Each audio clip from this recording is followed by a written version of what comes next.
শিক্ষকতা করতেন, কিন্তু তবু তিনি তার লক্ষ্যে অবিচল থেকে যে সমাজকে এগিয়ে নিয়ে যেতে হবে, বিশেষ করে আদিবাসী সম্প্রদায়ের ক্ষেত্রে সাঁওতাল সমাজকে কিভাবে এগিয়ে নিয়ে যাওয়া যায় এবং সাঁওতালি ভাষাকে কিভাবে এগিয়ে নিয়ে যাওয়ার জন্য তার লেখনীর মাধ্যমে তিনি আজকে এই জায়গাটা তৈরি করেছেন।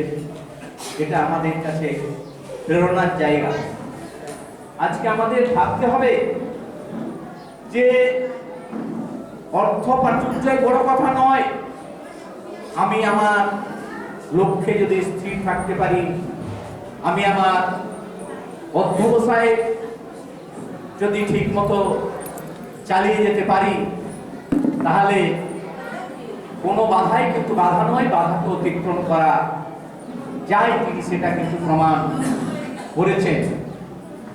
সেই জন্যই আজকে রাজ্য সরকারের পক্ষ থেকে এবং বিশেষ করে আদিবাসী উন্নয়ন বিভাগ এবং পশ্চিমবঙ্গ সাঁওতালি একাডেমির পক্ষ থেকে যে সারদা প্রসাদ কিস্কু পুরস্কার প্রদান করা হচ্ছে এবং আরেকজন কৃতি সন্তান সময় কিস্কু এই পুরস্কারে আজকে ভূষিত হলেন। তিনিও একজন কৃতি সন্তান, তিনিও সাঁওতালি ভাষাতে এবং সাঁওতালি সংস্কৃতি কিভাবে এই সংস্কৃতি একদিকে আপনারা নিশ্চয়ই দেখছেন যে গোটা পৃথিবী জুড়ে অনেক সংস্কৃতি হারিয়ে যাচ্ছে, অনেক ভাষা হারিয়ে যাচ্ছে। যেসব মানুষ যেসব ভাষায় কথাবার্তা বলতেন, অনেক ভাষা হারিয়ে গেছে, অনেক ভাষা এখনো বেঁচে আছে। সেটাকে সংরক্ষণেরও একটা ব্যবস্থা চলছে। আমাদের মাননীয় মুখ্যমন্ত্রী আপনারা নিশ্চয়ই দেখছেন যে বিশেষ করে আদিবাসী সম্প্রদায়ের মানুষ এবং এসসি সম্প্রদায়ের মানুষ এবং যারা পিছিয়ে পড়া অংশের মানুষ, তাদের আর্থসামাজিক অবস্থার উন্নয়ন ঘটিয়ে কিভাবে নিজেদের ভাষা সংস্কৃতিকে ধরে রাখতে পারে, ভাষা সংস্কৃতিকে সংরক্ষণ করা যায় এবং সমাজকেও এগিয়ে নিয়ে যাওয়া যায়, তার জন্য আমাদের মাননীয় মুখ্যমন্ত্রী নিরন্তর পরিশ্রম করে চলেছেন, নিরন্তর প্রচেষ্টা জারি রেখেছেন। তার জন্য তার প্রতি আমরা কৃতজ্ঞ। এবং আজকে ভাবতে হবে আমাদের যে পৃথিবীতে অনেক ভাষার অবলুপ্তি ঘটেছে, অনেক সংস্কৃতির অবলুপ্তি ঘটেছে, যার জন্য আমাদের মাননীয় মুখ্যমন্ত্রী বিশেষ উদ্যোগ নিয়ে লোক প্রসার প্রকল্প চালু করেছেন এবং লোক প্রসার প্রকল্প চালু করার মধ্য দিয়ে এই যে আমরা আমাদের সামনে যারা বিভিন্ন ধরনের শিল্পীরা বসে আছেন, এক সময় আজ থেকে যদি 10 বছর আগের কথা ভাবি বা তার থেকে আরো আগের কথা ভাবি, অনেক সংস্কৃতি যেন বন্ধ হয়ে যাচ্ছিল, লোক সংস্কৃতিগুলো বন্ধ হয়ে যাচ্ছে এবং অভাব অনটনের কারণে সেসব জিনিসগুলো বন্ধ হয়ে যাচ্ছিল।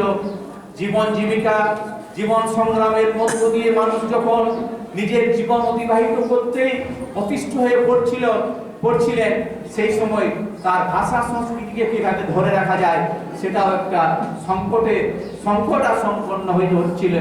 এই সব কারণে, বিভিন্ন কারণে আজকে মাননীয় মুখ্যমন্ত্রী যে প্রোগ্রামগুলো চালু করেছেন, যে প্রকল্পগুলো রচনা করেছেন, সেই প্রকল্পগুলো চালু করার মধ্য দিয়ে আজকে আবার নতুনভাবে যেন জেগে উঠছে, নতুনভাবে যাচ্ছে, নতুন সংস্কৃতিকে আমরা, পুরনো সংস্কৃতিকে আমরা আবার খুঁজে পাচ্ছি। এই জিনিসটা মাননীয় মুখ্যমন্ত্রী চালু করেছে, কাজেই তিনি আমাদের কাছে প্রেরণা। অর্থাৎ সারদা প্রসাদ কিস্কু এই জেলাতে জন্মগ্রহণ করেছেন, তিনি আমাদের কাছে প্রেরণা।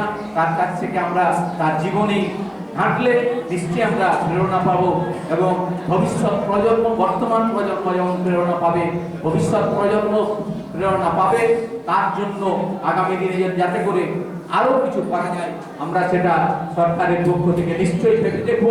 এইটুকু বলে সবাইকে আন্তরিক ধন্যবাদ জানিয়ে বক্তব্য শেষ করছি। এখানে আমাদের বিধায়করা এসছেন, আপনারা দেখেছেন। আমাদের দুলাল বন্ধু সাহেব তিনি তো তার বক্তব্য রেখেছেন। এই পশ্চিমবঙ্গ সাঁওতালি একাডেমির চেয়ারম্যান, ভাইস চেয়ারম্যান আছেন আমাদের খগেন হেমব্রম সাহেব, এবং আমাদের বীরেন টুডু আছেন বাঁকুড়ার বিধায়ক, কেশিয়ারির বিধায়ক পরেশ মান্ডি সাহেব আছেন, তাকেও আন্তরিকভাবে ধন্যবাদ জানাই। কলেন বাবু আছেন, রাজীব লোচন সরেন আছে, প্রতিমা সরেন আছে, সবাই আছেন, এবং যারা আজকের এই অনুষ্ঠানে এসেছেন তাদের সবাইকে আন্তরিক ধন্যবাদ জানিয়ে বক্তব্য শেষ করছি। নমস্কার।